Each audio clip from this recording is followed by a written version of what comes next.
ऐसी रहत रहो हरि पासा। पंज तत्तां करके सारा संसार बनया। पंज तत्त कर तुद सब सृष्ट साजी। कोई छेवां करियो जे किछ कीता होवे। ये शरीर भी पंज तत्त दा पुतला, शरीर भी पंज ने, और फिर इसे तरीके नाल इस शरीर नूं प्रभु ने ज्ञान इंद्रे भी पंज दिते ने, कर्म इंद्रे भी पंज दिते ने, रस भी पंज दिते ने, विकार भी पंज ने। इसे ही पंज तत्त दे पुतले दी झोली विच धन गुरु गोबिंद सिंह जी महाराज ने पंज शरीरक रहतां झोली विच पाईआं, जिन्हों पंज ककार कहंदे ने, ते पंज मानसिक रहतां पाईआं, जिन्हों पंज बाणियां कहंदे ने। मन दी रहत पंज बाणियां, तन दी रहत पंज ककार। वो जिहड़ियां पंज बाणियां ने अध्यात्मक मंडल दीयां पंज स्टेजां ने। पहुंचना कित्थे है? आनंद तक। चाहिदा की है? आनंद। ते लफ्ज मैं दोहरा दियां, आनंद सुख नहीं है। सुख दुख तो जिहड़ी उच्ची अवस्था है उसनूं आनंद कहंदे ने। सदीवी सुख इंज कह लो, सदीवी खेड़ा, सदीवी खुशी, और आम ए जगत दी दुख सुख दी अवस्था तो उच्ची अवस्था आनंद। आनंद तक पहुंचने का वसीला जप, और दूसरा पड़ाव जाप, तीसरा पड़ाव बैराग सवैये, चौथा पड़ाव चौपई अरदास, पंजवीं मंजिल आनंद। जप तो यात्रा आरंभ होनी है, आनंद ते समाप्ति होनी है। घर पहुंच के यात्रा समाप्त होगी, और आनंद ही घर है। आनंद तक पहुंचना है साडे मन ने। ये तन शमशान तक पहुंचे, इस तो पहले मन भगवान तक पहुंचना ही चाहिए। ये तन जमीन तक पहुंचे, खाक होवे, उस तो पहले मन नूं नूर हो ही जाना चाहिए। मन नूर होया नहीं, तन खाक हो गया, यात्रा सफल नहीं हुई। मनुख टिकाणे ते नहीं पहुंचा। टिकाणियां ते आनंद सी। आनंद नूर है, आनंद प्रकाश है, आनंद खुशी है, आनंद सदीवी है। सारियां खुशियां नूं, सारे रसां नूं,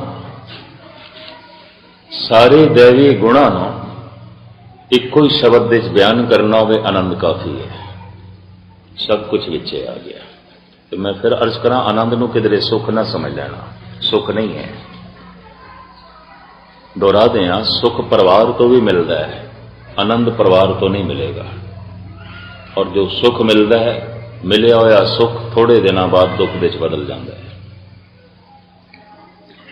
आनंद पदार्थों तो भी मिलेगा, सुख पदार्थों तो भी मिलेगा, आनंद ते परमात्मा तो ही मिलता है। और जिन्हां पदार्थों तो सुख मिलता है, दुख विच बदलदियां देर नहीं लगती।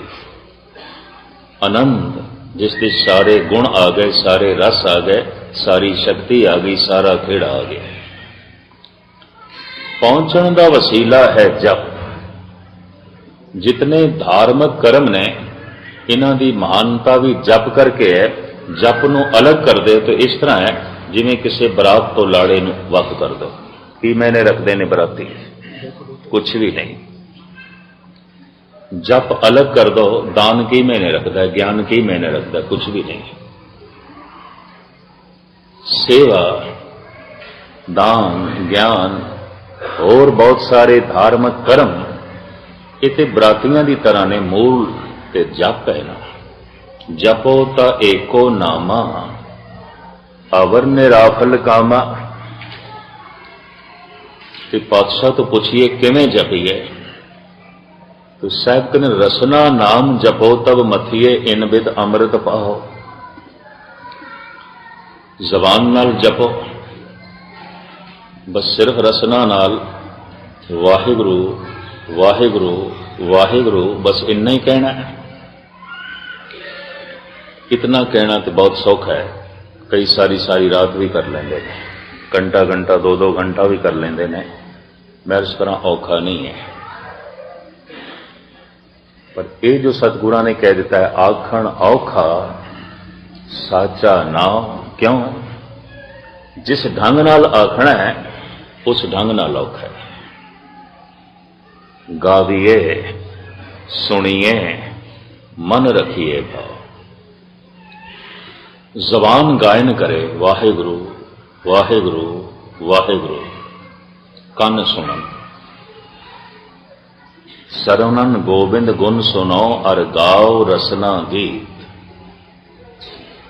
पाठ करना कोई बहुत औखा नहीं। मैं ऐसे अखंड पाठी भी देखे ने 18-18 घंटे रोज पाठ कर रहे हैं।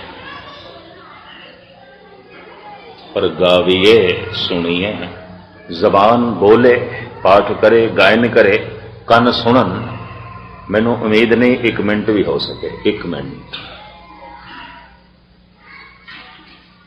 तुसी आखोगे मैं अतकथ नहीं कर रहा, कतई नहीं। अगर कोई इस युग दे 1 मिनट भी ऐसा कर सकता है, उन्होंने फिर अज दे युग का प्रहलाद कहना ही पएगा। वो फिर अज दे युग का भाई मनी सिंह है, वो फिर अज दे युग का बाबा दीप सिंह है, वो तो फिर अज दे युग का भगत ध्रुव हो गया। 1 मिनट वाहिगुरु वाहिगुरु ऐसा रसना उच्चारण करे, कन सुनन ते मन विच भरोसा भी होवे। गाविए सुनिए मन रखिए भाव, दुख पर हर सुख घर ले जा। फिर तू सारे सुख अपने घर विच ले जाएगा, फिर सारे दुख तेरे निकल जाएंगे। भोजन की बुरकी मैं मूंह विच रख लवां, थल्ले ना करा, भुख नहीं मिटेगी और शरीर नूं ताकत भी नहीं मिलने लगी। पानी का घुट मैं मूंह विच रख लवां, थल्ले ना करा, प्यास नहीं मिटेगी, शरीर की लोड़ की पूर्ति भी नहीं होगी। जो शरीर नूं चाहिए उस तत्व की पूर्ति भी नहीं होगी। वाहिगुरु वाहिगुरु बस सिर्फ मेरी जबान गायन कर रही है, मैं सुनता नहीं गया। ये तो इस तरह है जैसे पानी का घुट मैं मुंह विच रख लिया, थल्ले कीता ही नहीं। क्या प्यास मिटेगी? सिर्फ मेरी रसना कर रही है बाणी का पाठ,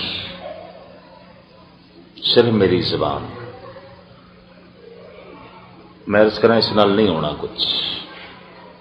हुणी मैं अर्ज की है, कईयां दी सारी जिंदगी बाणी पढ़दियां लंघ जाती है। कथा कीर्तन करना उस बंदगी का एक बहुत छोटा जिहा हिस्सा है। और मैनू इस जिंदगी दे गुरपुरब के दिन या किसी विशेष दिन 5-5 थावां ते भी कथा करनी पई है, 5-5 घंटे। लेकिन अज भी इस उम्र दे भी मैनू औखियाई लगती है 1 मिनट का वो जप जिसका जिक्र गुरु नानक करते हैं। एक मैं कथनी नहीं कर रहा, जो थानू सुना रहा एक पाठी की तरह सतगुरु की बाणी, उसके विचार। मेरी स्टडी है, सतगुरु मैथों ये ड्यूटी ले रहे, बाकी जी अवस्था है वो गल कुछ हो रहा है।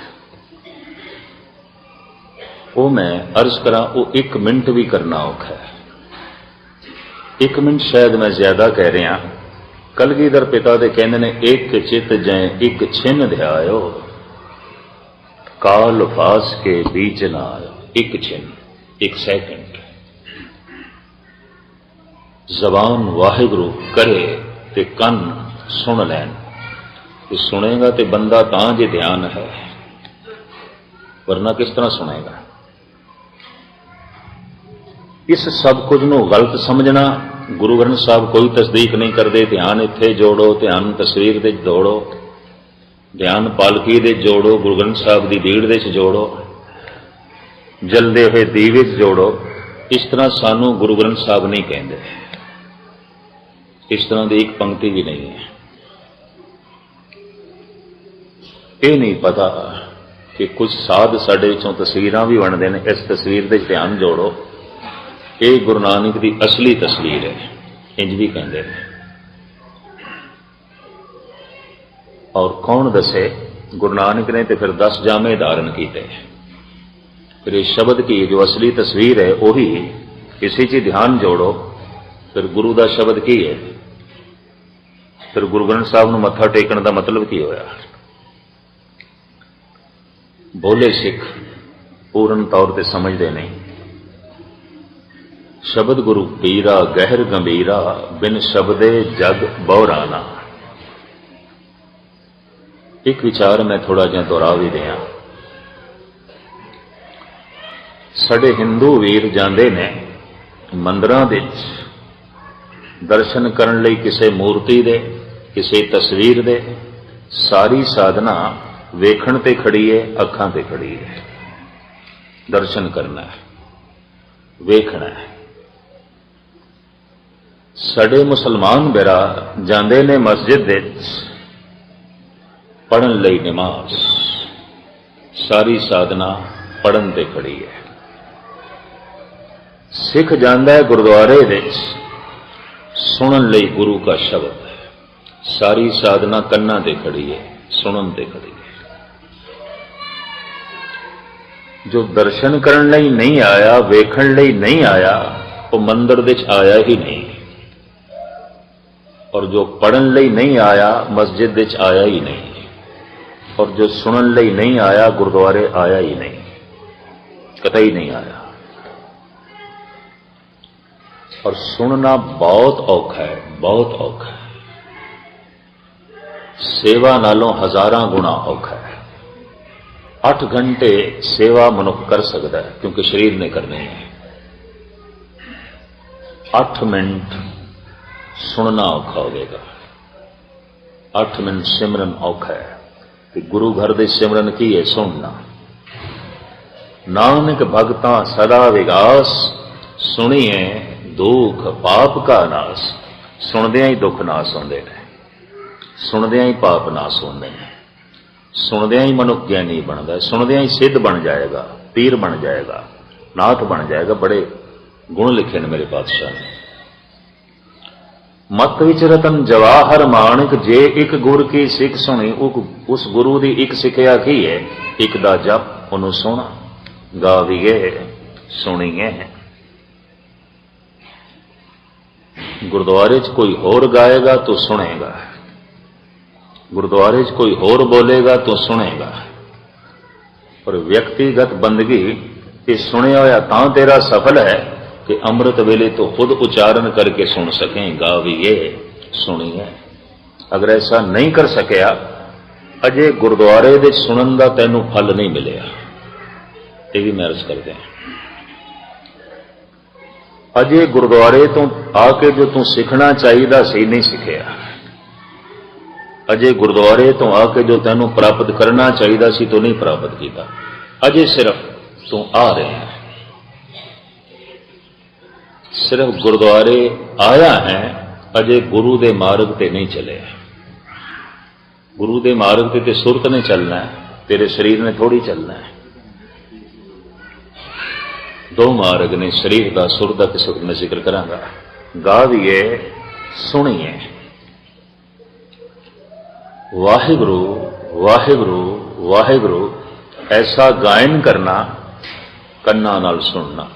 इसी नूं गुरु नानक देव जी महाराज कहने, धुन में ध्यान ध्यान में जानिया, गुरमुख अकथ कहानी। गुरमुख ने उस परमात्मा की अकथ कहानी नूं समझ लिया। किस तरह? धुन दे ध्यान जोड़ के, धुन शब्द, ध्यान सुरत, सुरत नूं शब्द दे जोड़िया। ध्यान नूं आवाज़ दे जोड़िया। शब्द तो मुराद आवाज़, शब्द तो मुराद बोल, शब्द तो मुराद मंत्र, शब्द तो मुराद वाक। शब्द ये बोल संस्कृत दा है। गुर शब्द गुरु दा बोल, गुर मंत्र गुरु दा बोल, गुरवाक गुरु दे बचन, कुछ भी कह दो। शब्द तो मुराद आवाज बोल। मैं तो इधर पंजाब के कुछ पिंडां सुनिया भी है, ग्रंथी सिंह नूं कहंदे आवाज़ा लो गुरु दा, आवाज़ा। हुक्मनामे नूं कहंदे आवाज़ा लो, गुरु दी आवाज़ लो, बोल गुरु दे ने, ये शब्द गुरु दे ने, ये विचार गुरु दी है। तो साहब कहते गावीए सुनिए, रसना गायन करे, कन सुनन, ये ध्यान साधना है। और सुनदियां सुनदियां किधरे तड़प पैदा हो जाए, फिर मनुख दी रसना चल पैंदी है। यही कारण है कि जब कबीर को पूछया गया नाम किवें जपीए, सिमरन किवें करिए, कबीर कहने लगे कोई ढंग नहीं है, कोई तरीका नहीं है, कोई टेक्निक नहीं है, कुछ भी ढंग नहीं है। कबीर जैसा संत ऐसा आखे तो फिर कुछ सच्चाई नहीं, पूर्ण सच्चाई है, मुकम्मल सच्चाई है। आप दे बोलने तज भरम करम बिद निखेद, राम नाम ले विद निखेद। विधि निषेध कोई विधि नहीं है, कोई ढंग नहीं है, साफ कह देता है। पंक्ति है गुरु ग्रंथ साहब जी की, भगत कबीर की। तज भरम करम, ऐसे कर्म जो भरम ते खड़े ने। कर्म धर्म कर्म भरम किसी वक्त खुलासा करांगे मैं तेरे सामने। वो कर्म जो खड़े ही परम आते ने, लोग उसनों धर्म आखी जाता है। वो कर्म भरम है, कर्म धर्म नहीं है। ये मजमून अलग चल पेगा, विचार रह जाएगी, इस वास्ते इसनों फिर छेड़ांगे। कर्म धर्म कर्म भरम है, कर्म भरम लेकिन आखी जाता है कर्म धर्म। इस वास्ते साहब कहते हैं पखंड है। कर्म धर्म पाखंड जो दिसे, तिन जम जागाती लूटे। कह रहे हैं कर्म धर्म, ये कर्म धर्म नहीं है, ये कर्म भरम है। फिर वास्तविक ऐसा केड़ा कर्म है जिस कर्म नूं असीं धार्मिक कह सकीए? कर्म धर्म, एक कर्म ही धर्म है, एक कर्म ही भरम है। कर्म तो पता चलता है, एक कर्म राजनैतिक है, कर्म पारिवारिक है, कर्म आर्थिक है, कर्म धर्म है। आखिर कर्म तो ही पता चलेगा ना। एक बंदा दुकान पे बैठा है, एक बंदा कोई बिजनेस कर रहा है, एक बंदा खेतां च काम कर रहा है। कर्म आर्थिक है, कर्म धंधा है, यदि कर्म धंधा है। एक बंदा पॉलिटिशियन है, राजनीतिक है, कुछ बोल रहे हैं राजनीति के समझ और पब्लिक का समर्थन जुटा रहे, अपने पक्ष विच करने की थां थां ते भज दौड़ के कोशिश कर रहे हैं। कर्म नीति है, कर्म राजनीति। सारा कर्म उसकी सारी भज दौड़ कर्म राजनीति है। कर्म भरम, जो कुछ करदा पिया इसनों खुद बोध भी नहीं, इसनों पता भी नहीं। करदा पिया कुछ होर जान के, समझदा कुछ होर है, तो जो कुछ करदा पिया वो ऐसा है नहीं। माधवे क्या कहिए भ्रम ऐसा, जैसा मानिए होए न तैसा। जैसा समझदा ऐसा है नहीं, उसनों कहते हैं भरम। माधवे क्या कहिए भ्रम ऐसा, कर्म नूं समझदा पिया धर्म, धर्म वो है नहीं। तो कर्म धर्म है नहीं, तो भरम है, तो बुलेखा है। मैं अर्ज करा, धार्मिक दुनिया विच कर्म धर्म कोई 100 दे एक कद मनुख करता है, बाकी कर्म भरम। कर्म भरम चलता है मंदिरां दे, कर्म भरम चलता है मस्जिदां दे, चर्च दे, और गुस्ताखी माफ कर्म भरम ही चलता है गुरुद्वारे, नहीं तो हुण तक समाधि लीन हो गए होंगे, हुण तक तो परम पद की प्राप्ति हो गई होंगी। जीवन रोज रोज अगां लंघ रहा है, पर साडे नाल दुख ही चल रहे हैं। सुख तो चलता कोई नहीं पिया, आनंद तो चलता कोई नहीं पिया। उम्र दे वधदियां आनंद का जन्म तो होया ही नहीं, उम्र वधदी जा रही है, दुख भी वधदे जा रहे हैं। एक बच्चा इतना दुखी नहीं जितना जवान है, और एक जवान इतना दुखी नहीं जितना बुढ़ा है। ਉਹਦੇ ਕੋਲ शरीरक पीड़ा भी है, ਉਹਦੇ ਕੋਲ मानसिक पीड़ा भी है। किसी को खुलासा करांगे ये भी। जितना बुढ़ा दुखी है तन करके मन करके, इतना जवान नहीं है। और जितना जवान पीड़ित है उतना बच्चा बिल्कुल नहीं है। अजे बच्चे कोल हासे हैं, अजे खेड़ा है, अजे वो फुल की तरह खिड़ सकता है। कुछ दिनों की गल है, सिवाय रोने तो होर कुछ भी नहीं होगा।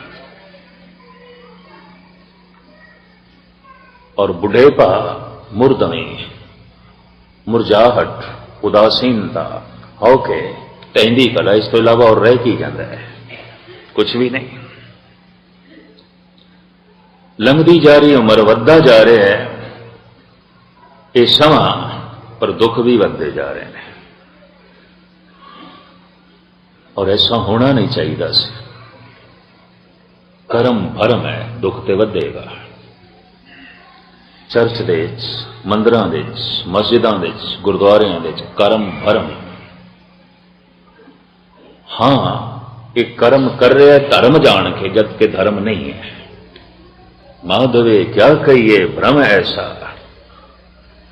और साहब कहते ने धर्म जान के कर रहा है कर्म, धर्म नहीं है तो पखंड है। ये तो दिखाई दे रहा है कर्म, धर्म है नहीं। पाखंड खंडित, दो टुकड़े, दिखाई कुछ दे रहा है कुछ, पखंड शब्द ये भी संस्कृत है। खंडित, जो दिखाई दे रहा है वो नहीं है कुछ और, दिखाई कुछ और दे रहा है, पखंड। दिखाई तो दे रहा है एक गुरुद्वारे आया है, पर वाकई गुरु तक आया है, एक गुरु ਨੂੰ मिले है कतई नहीं। एक गुरुद्वारे बैठा भी पता नहीं केड़ी दुनिया च बैठा रहा है, पर दिखाई तो देंदा पे गुरुद्वारे आया है। कर्म धर्म दिखाई दे रहा है। साहब कहते नहीं, कर्म भरम, ये पखंड है। कर्म धर्म पाखंड जो दिसे, तिन जम जागाती लूटे। वास्तविक कर्म धर्म की है। भगत कबीर कहते ने केवल कर्म भरम से चीनो, कलगीधर पिता, केवल कर्म भरम से चीनो, धर्म कर्म अनरागो, तज भरम कर्म बिद निखेद। राम नाम ले ही गुरु प्रसाद जन कबीर राम कर सने। कलगीधर पिता भी ऐसा ही कहते हैं, ऐ धार्मिक बंदे हो, कर्म थोड़े भरम ते खड़े ने, कोई धर्म नहीं है। केवल कर्म भरम से चीनो, गुरु गोबिंद सिंह जी महाराज। केवल कर्म भरम से चीनो, थानू दिखाई दे रहा असी धार्मिक कर्म कर रहे हैं, जगत नू दिखाई दे रहा असी धार्मिक कर्म कर रहे हैं, ये भरम है, कर्म नहीं, ये धार्मिक कर्म नहीं ने। नहीं तो हुण तक ते पहुंच गए होंदे धर्म तक, धर्म आनंद है। हुण तक ते पहुंच गए होंदे निर्वैर तक, धर्म निर्वैर है। हुण तक ते पहुंच गए होंदे महान दया ते परम प्रेम तक, धर्म ते आखिर यही कुछ है। हुण तक ते पहुंच गए होंदे समाधि तक, रस तक, धर्म ते यही कुछ है। कीता ते बहुत कुछ है, पहुंचे किधरे भी नहीं। तो कबीर कहते कोई विधि नहीं। इस दे ते मैं एक उदाहरण देना हूं, कबीर ने कितनी जुर्रत नाल ऐसा क्यों कह देता है। 36 प्रकार का भोजन होवे, थाल दे च परोसे होया, किसी दे अगों रख दईए, अगला ये कह देवे खाण दा ढंग भी दसो, किवें खाइए। एक गल स्पष्ट हो गई, इन्हूं भुख नहीं लगी। भुखा बंदा नहीं पुछदा, भुख उसनूं मजबूर कर देंदी, खा मूँह च पा। और किस ढंग नाल खाना है, कोई बुरकियां अखां च पाणियां ने, कन्नां दे च पाणियां ने, मूँह च ही पानी। जो कुछ सामने पे मूँह च पाना है, कोई अख दे च थोड़ी पाना है, कन दे च थोड़ी पाना है। पर जे भुख ना लगी हो तो मनुख ऐसा कह सकता है। भरे आया ठंडा पानी का गिलास या शरबत अगों रख देंगे, अगला कहे पीण का ढंग दसो, गल स्पष्ट हो गई, प्यास नहीं है। जेड़े जेड़े भी सिमरन का ढंग पुछते हैं, किवें नाम जपीए, किवें नाम जपीए, गुस्ताखी माफ, हाथ जोड़ के मैं माफी मंग लवां, कोई प्यास नहीं है, कोई भुख नहीं है, कि कोई जपना भी नहीं चाहते, बस सिर्फ पुछण लई पुछना चाहते हैं और कुछ नहीं। पूछत है पथक ते मार्ग ना धरे पग, प्रीतम के देश कैसे बातन से जाइए। 10-10, 20-20 साल तक भी इको ही प्रश्न पुछदे देखे किवें जपीए, और सैकड़ियां को पुछदे देखे, तो गल स्पष्ट हो गई, भुख कोई नहीं लगी। जिस दे अंदर ये भुख पैदा हो जाती है, साचे नाम की लागे भूख, कीर्तन सुन के, कथा सुन के, गुरुद्वारे आके बस उसकी रसना वाहिगुरु वाहिगुरु जपन लग पैंदी है। वो जपना किसी रंग चाहता है, वो जपना किसी सरूर चाहता है, क्योंकि भुख करके जप रहा है, अंदर तड़प है, प्यास करके जप रहा है, तो वाहिगुरु आखण दे उसनू रस आ रहा है, उसका ध्यान टिक गया है, उसकी सुरत शब्द दे नेड़े है। धुन में ध्यान, ध्यान में जानिया।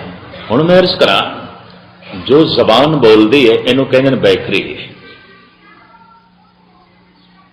इस बोल तो पहले, इस बाणी तो पहले, बैखरी बाणी तो पहले ये बोल कंठ दे चाहते हैं, इनू कहते मधमा। और इस तो पहले हिरदे चाहते हैं, इनू कहते पसंती। इस तो पहले नाभि दे चाहते हैं, इनू कहते परा। कि पता है नाभि का एक नाम है समुचे भारत जो बिल्कुल सही नाम है, धुनी।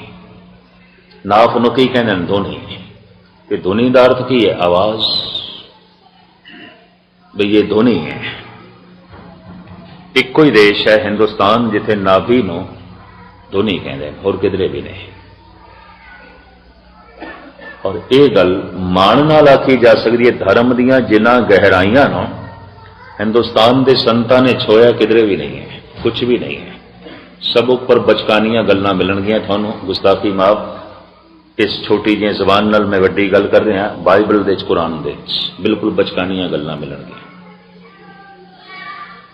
कुरान शरीफ पढ़द्या पढ़द्या मैं तो एक दिन हैरान हो गया जब कुर्बानी के पेज आए भी बैल लंगड़ा नहीं होना चाहिए जिन्हों ज़बह करना है, कुर्बानी देनी।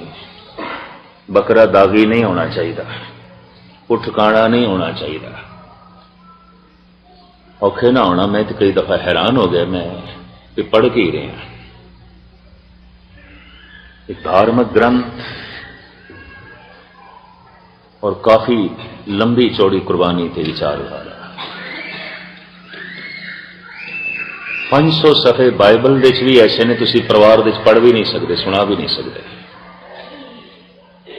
इतने थल्ले ने सभ्यता तो।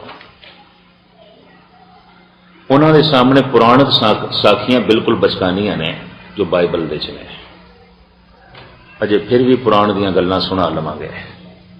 चलो ठीक है, इंद्र ते चंद्रमा मिल के किसी व्यक्ति के नाम, आखिर ममता की मारी हुई मां भी पुत्र नूं कह देती है चन्न।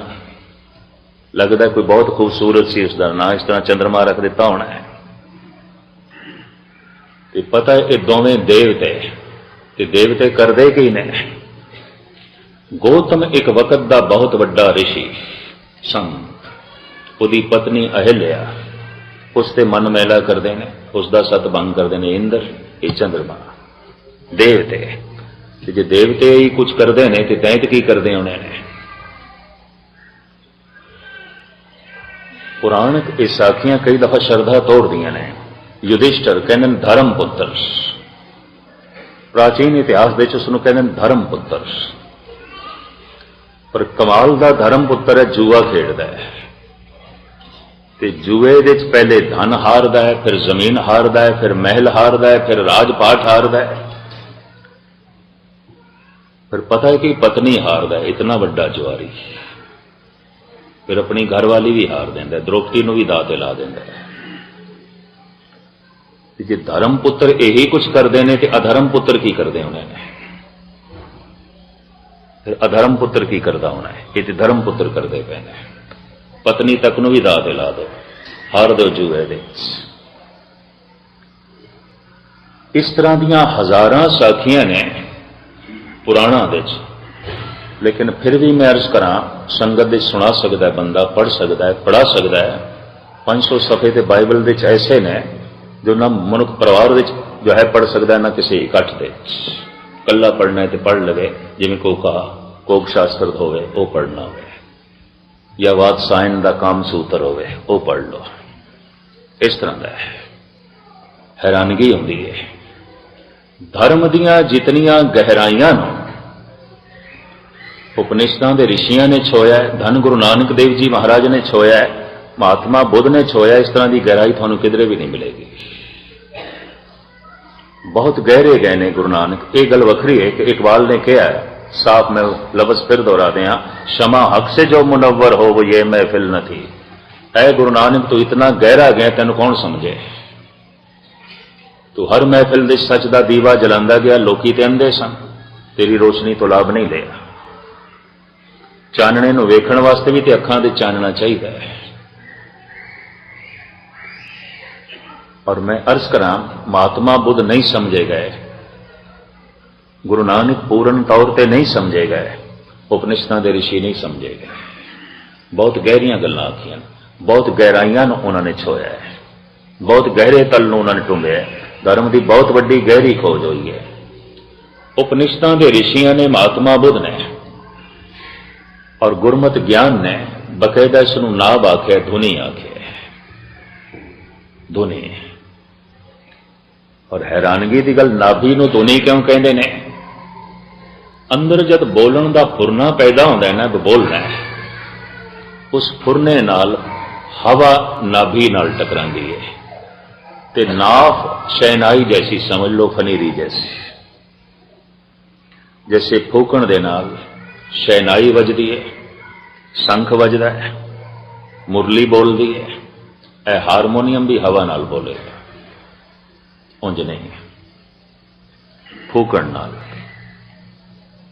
वो जो अंदर फुरना पैदा होता है बोलन का कि कहना है, उस फुरने नाल हवा टकरांदी है नाभ नाल, तो नाभि विचों धुन उठ पैंदी है, उन्होंने कहते हैं परा, इस करके इसका नाम पै गया धुनी। सब तो पहले आवाज इत्थों ही उठती है, नाभि तो। कहते आखिरी प्राण भी इसे च है। जब कहते नहीं बिल्कुल हुण मर गया, आखिरी प्राण नाभि च हुंदा है, नाभ दे। और उस फुरने नाल जब पमन नाभ नाल टकरांदी है, थोड़ी जिहा नाभि खुलदी, इस तो धुन उठती है, उन्होंने कहते परा।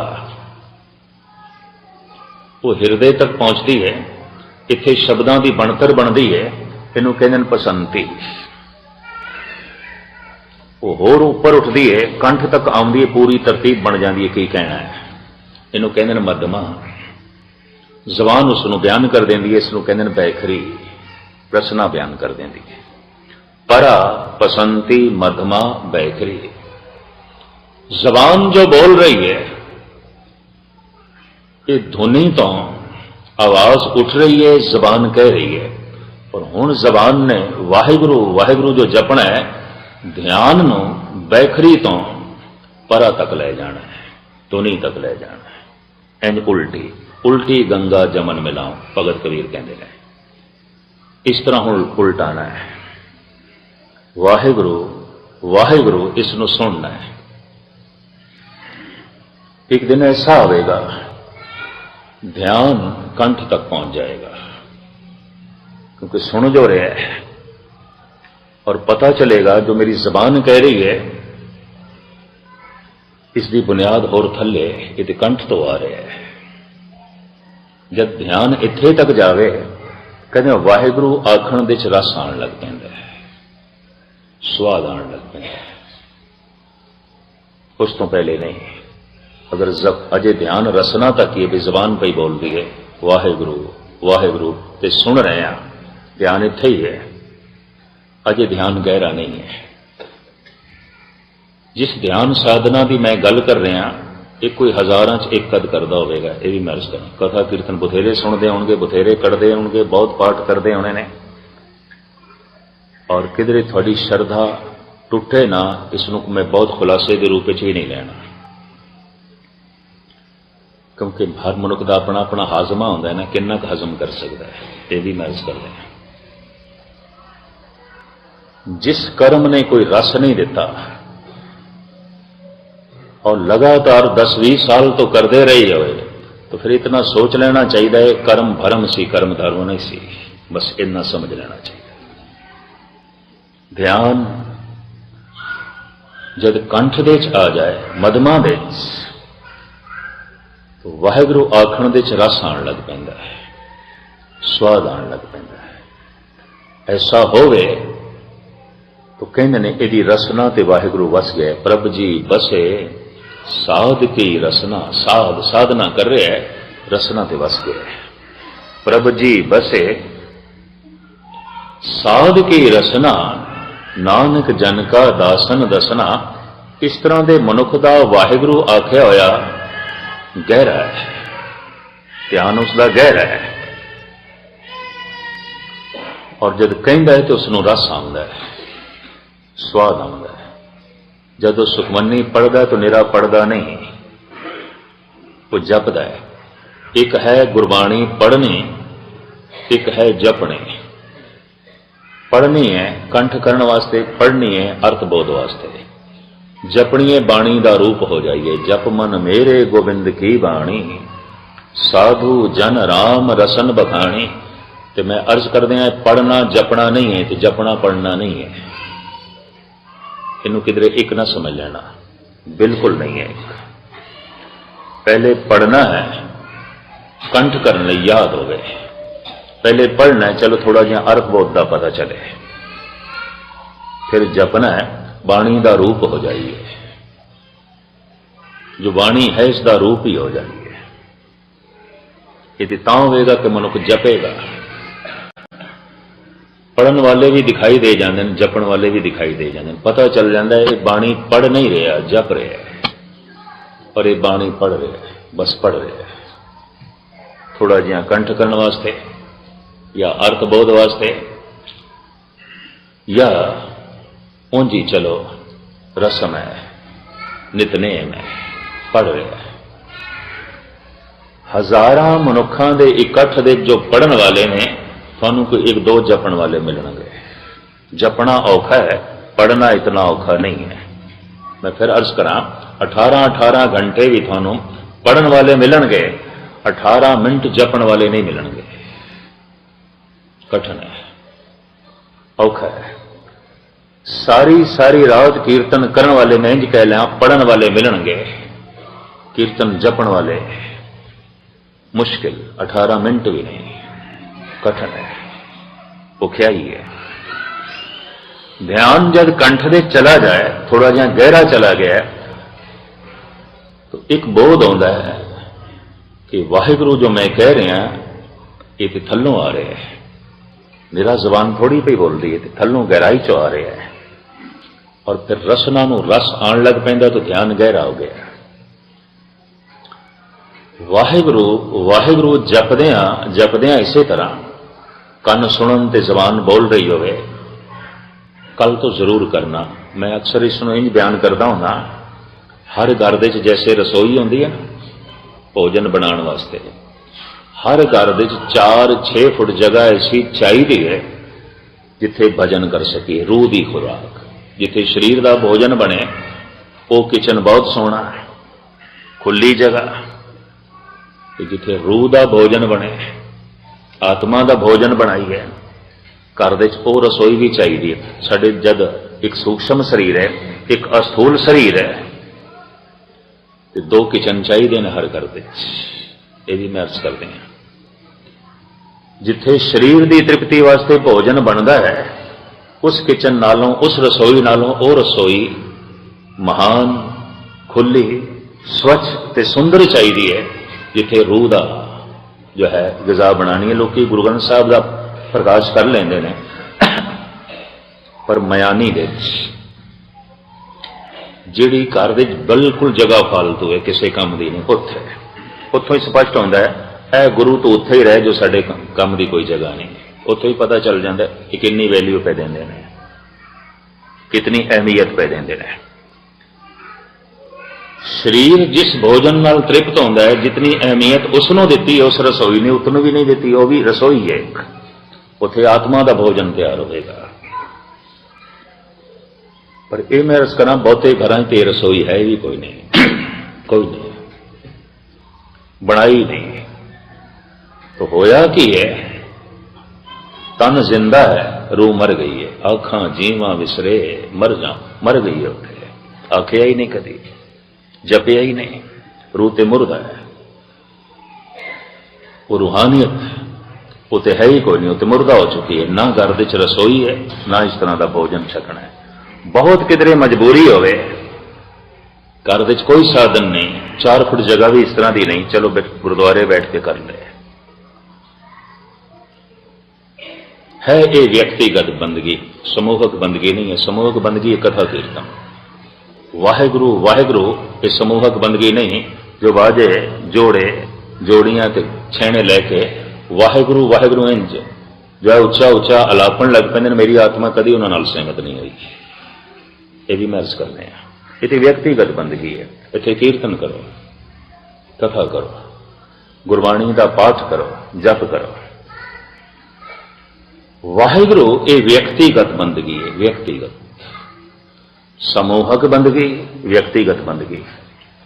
दरबार साहब दे इस तरह वाहिगुरु वाहिगुरु करने की कोई इजाजत नहीं, कीर्तन होगा सिर्फ, उतों प्रेरणा लेके जाओ, फिर व्यक्तिगत बंदगी वाहिगुरु वाहिगुरु ये जपो। और वाकई ये गुरुद्वारे तो प्रेरणा ले आया है, इनू फल मिल गया है। पहचान की होगी, वाहिगुरु वाहिगुरु जपन लग गया, बस ये पहचान है। ये रसोई घर दे चाहिए 4 फुट। अगर रोज रोज उसी थां ते बैठ के जप जारी रहा, यकीन जानो जगह भी चार्ज हो जाएगी। और जिथे तक दास का निक्का जिहा अनुभव, अगर उत्थे कोई दुष्ट भी बैठ गया ना उस थां ते, उसकी जबान तो भी वाहिगुरु निकल जाएगा। वो जगह इतनी चार्ज हो जाएगी, उस जगह का इतना असर है। और जो एक दफा 4 फुट जगह को असी चार्ज करने दे सफल हो गए, मंदिर बनाने दे सफल हो गए, तो सारा घर मंदिर बन जाएगा, सारा घर धर्मशाल बन जाएगा। घर घर अंदर धर्मशाल होवे कीर्तन सदा वसोया। इस ढंग नाल जी कि तेरा घर भी गुरुद्वारा बन जाए, इस ढंग नाल ना जी कि तू गुरुद्वारे नूं भी अपना घर बना लवे। मैं लफ्ज़ फिर दोहरा दें, इस ढंग नाल जी कि तेरा घर भी गुरुद्वारा बन जाए, इस ढंग नाल ना जी कि गुरुद्वारा भी तेरा घर हो। घर नो गुरुद्वारा बना, गुरुद्वारे नो घर ना बना। जिहड़ियां हरकतां तू घर विच करदा है, वही गुरुद्वारे करन लग पिया, तो गुरुद्वारा ते घर बन गया नहीं। तू घर विच भी इस ढंग नाल जी के घर गुरुद्वारा बन जाए, तेरे घर दे कोलों कोई लंघे, अगलियां नूं महक मिले धर्म दी। घर घर अंदर धर्मशाल, घर ही धर्मशाल हो जाए। चलो सारा घर नहीं धर्मशाल बना सकता, सारे घर नूं रूहानी किचन नहीं बना सकता, तू 4 फुट जगह ते रख, जिथे चौकड़ा मार के तू वाहिगुरु वाहिगुरु जप सकें, और उस जगह नूं महफूज रख ले, उत्ते होर कुछ ना होवे। पुराना निजाम तो यह कहता सी कि रसोई नूं पवित्र रखो, तन की खुराक जिथे बने ते मन की जिथे बननी उन्हों तो पवित्र रखना ही है, साफ रखना ही है, दोवें पवित्र रख। ध्यान जद कंठ दे च आवे, मधमा दे रसना नूं रस आण लग पैंदा है। वाहिगुरु वाहिगुरु ये जप जारी रहे, ते ध्यान चला जाए हिरदे तक। इस तरह का मनुख अनहद की धुनी सुनन लग पैंदा है। बिनवंत नानक गुर चरण लागे, वाजे अनहद तूरे।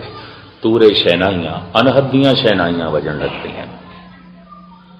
चेत अचेत मूड मन मेरे, बाजे अनहद बाजा। अनहद दा वाजा वजन लग पेगा तो चिंतन ते कर। हर तीजे चौथे शब्द दे अनहद शब्द का जिक्र आ जाएगा गुरु ग्रंथ साहिब दे। आहत जो दो चीज़ों के टकराव तो पैदा होता है शब्द, जैसे दो हत्थों के टकराव तो, पत्थर नाल पत्थर टकरावे, सोने नाल सोना, लोहे नाल लोहा या लोहा पित्तल नाल, दो चीज़ों के टकराव तो जो आवाज़ पैदा होती है उन्होंने कहना आहत। पर जो ब्रह्मंड दे व्यापक है उन्होंने कहना अनाहत। उसे तो सारा जगत पैदा होया। कीता बसाओ एको कवाओ तिस्ते होए लख दरियाओ। ये नाद हर मनुख के अंदर वज रहा है। घट घट वाजे नाद, सुनाई क्यों नहीं देता? ध्यान नहीं अंदर मुखी। जब हिरदे तक ध्यान पहुंच जाए, पसंती तक, ये अनहद दियां धुनियां सुनाई देन लगते हैं। अनहद रूप अनाहद बाणी, चरण सरन जै बस्त भवानी। आहत शब्द साडे ने, असी बोलते हैं।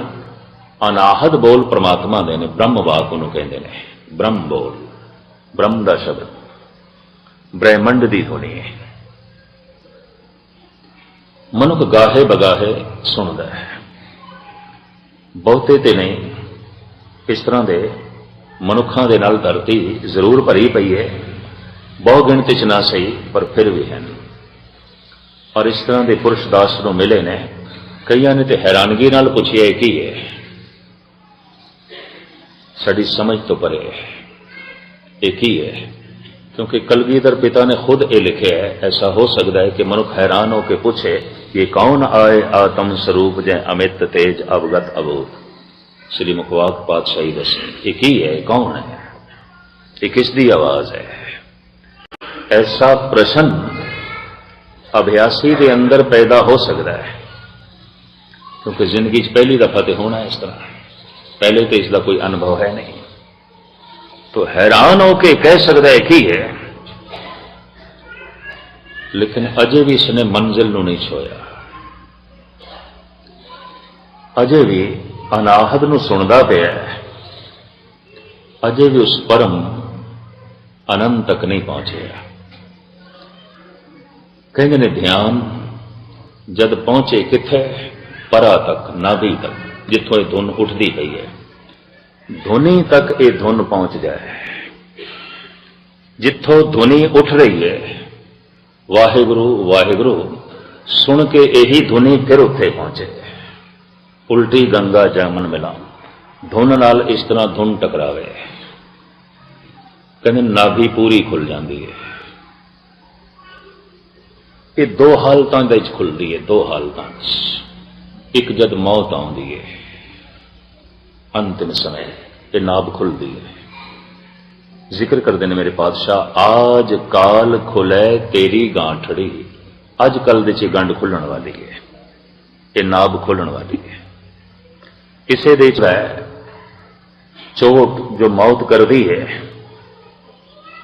ते नाभ खुलती है, आखिरी प्राण निकलता है, तो शरीर की जिहड़ी हालत बनती है वो ये, हथ मरोड़े तन कपे स्याऊ होआ से। इंज मुठियां बंद होणगियां, दंगियां वजणगियां, कंबनी छिड़ेगी, समझ लो गंढ खुल गई, आखिरी प्राण गया, मौत हो गई शरीर की, खत्म। ये प्राकृतिक रूप में हर एक की गंढ खुलती है, पर उस समय खुलती कोई होश नहीं आता, बेहोशी सी खुलती है। और चूंकि पीड़ा इतनी जबरदस्त होती है तो प्रकृति बेहोश कर देती है। जैसे ऑपरेशन करने लगे डॉक्टर बेहोश करता है, उस जगह को सुन करता है। यकीन जानो एक शरीर दे जीवन चेतना कढ़ के दूसरे च पाना है, ये बहुत बड़ा ऑपरेशन प्रकृति करती है, परमात्मा करता है। तो प्रकृति बेहोश कर देती है, उस समय कोई भी होश च नहीं आता।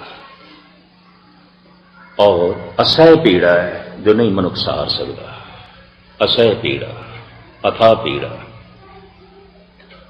उस पीड़ा करके है तो बेहोशी, पर फिर भी जिहड़ी शरीर की हालत बनती होए, हथ मरोड़े तन कपे स्याऊ होआ से।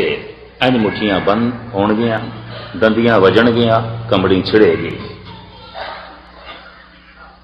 शरीरक आचार्य कह देंगे ने ये गया आखिरी प्राण, खत्म, ये गंढ खुल गई, नाप खुल गई।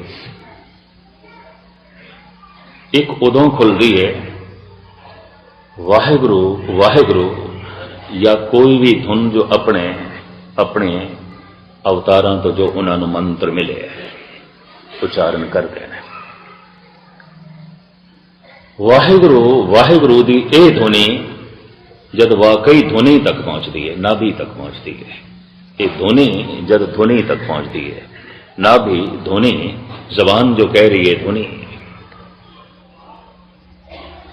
ये जब ध्वनि ध्वनि तक पहुंचती है ध्यान दे आश्रय थे, बिना ध्यान तो नहीं। जितना ध्यान गहरा जाएगा उतनी धुन गहरी जाएगी।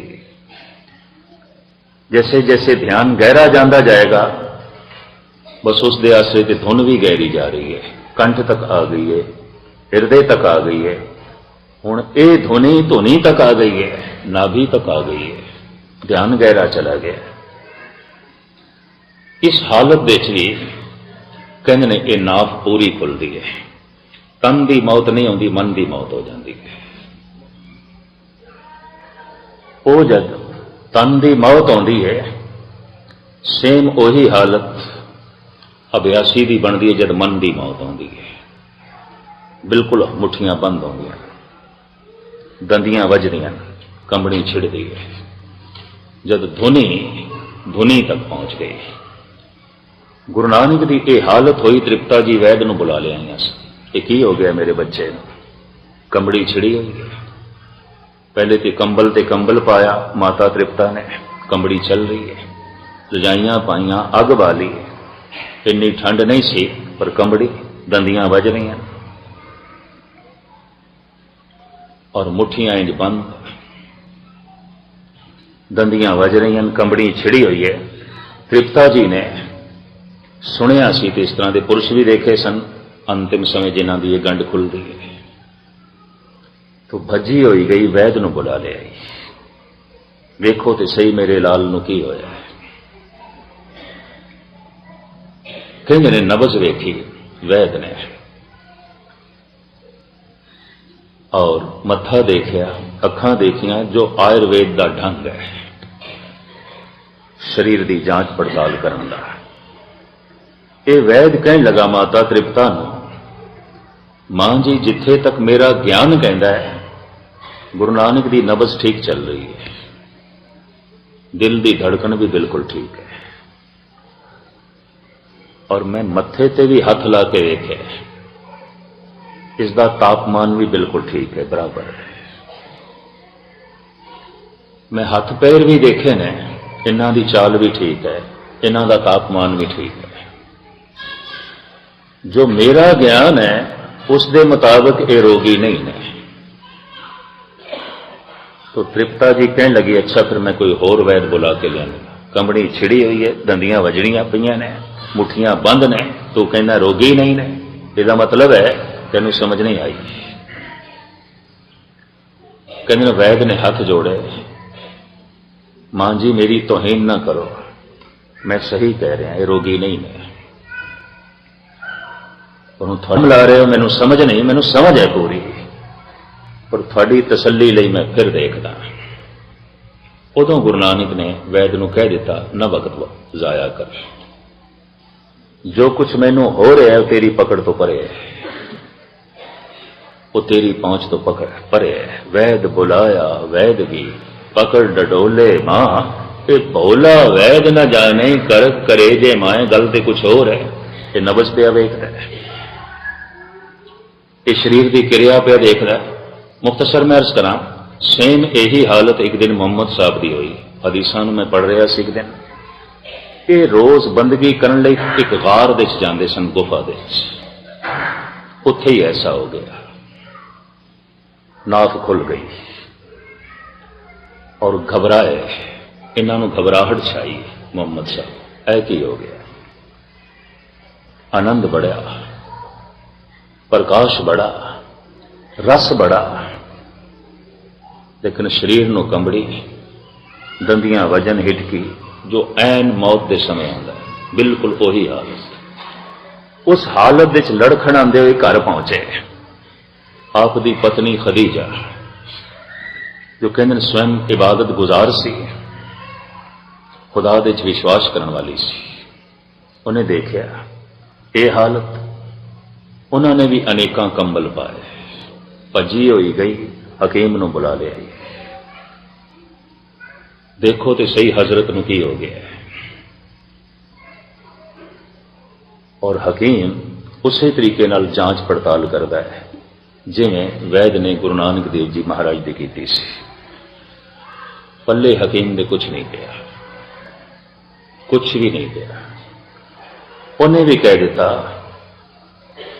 कि मेरी पकड़ तो परे है, अगर कुछ है तो मेरी पहुंच तो परे है, मेरी जानकारी तो परे।